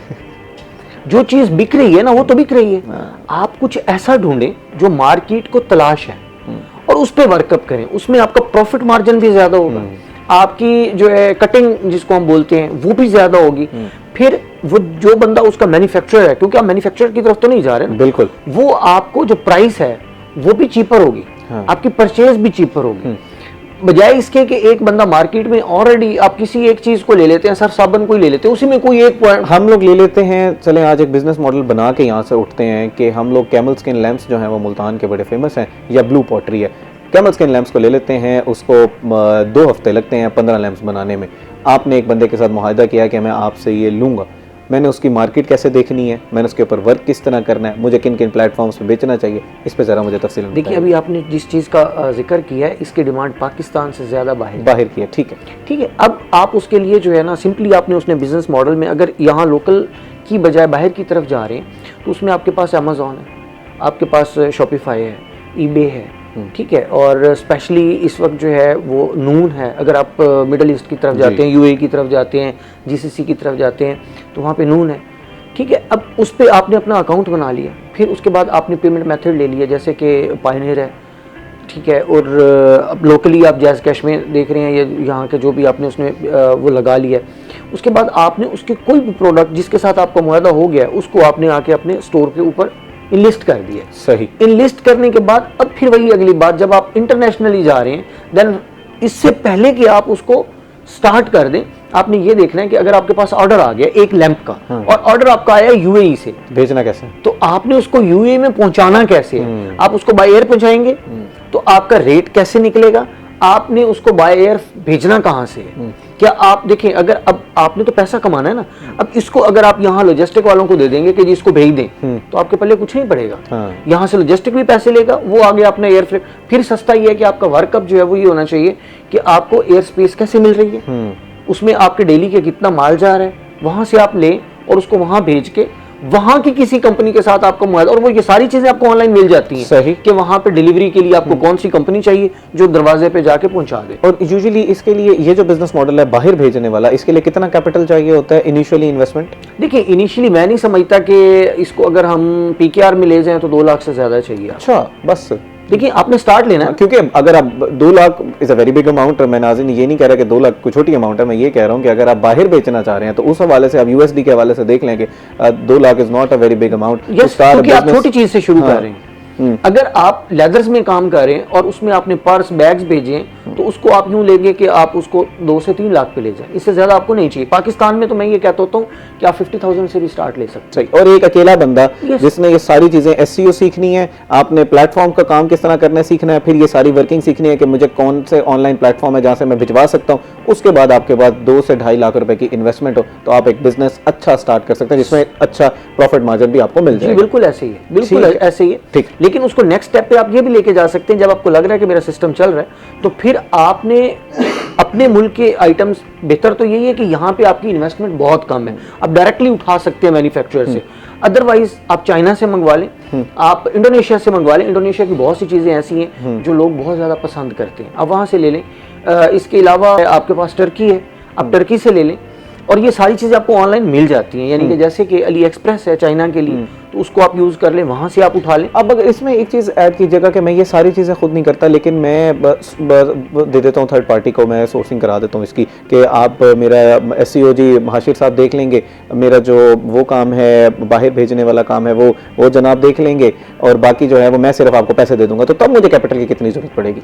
देखिए, ये बिजनेस इन्वेस्टमेंट पे आ जाएगा, फिर आप ओनली इन्वेस्टर हैं, आप फिर साइलेंट इन्वेस्टर हैं, you are not a businessman, you are not बचाएंगे कुछ नहीं। तो फिर आप एंटरप्रेन्योर नहीं है। फिर आप देखिए, फिर आप इतना की बचाएंगे कि वो जो इन्वेस्टर के हिस्से में 10% या 15% आ रहा होता है, ठीक है, बाकी पैसे तो आपने बांट दिए ना। सही। तो नाज़रीन, मेहनत करने की जरूरत है, ऐसा नहीं है कि अगर आपके पास कैपिटल पड़ा हुआ है तो आप बिजनेस स्टार्ट कर सकते हैं। एंटरप्रेन्योर बनना है तो फिर उसके लिए मेहनत करनी पड़ेगी। अभी वक्त हुआ एक ब्रेक का, ब्रेक के बाद आपसे मिलते हैं, हमारा इंतजार कीजिएगा।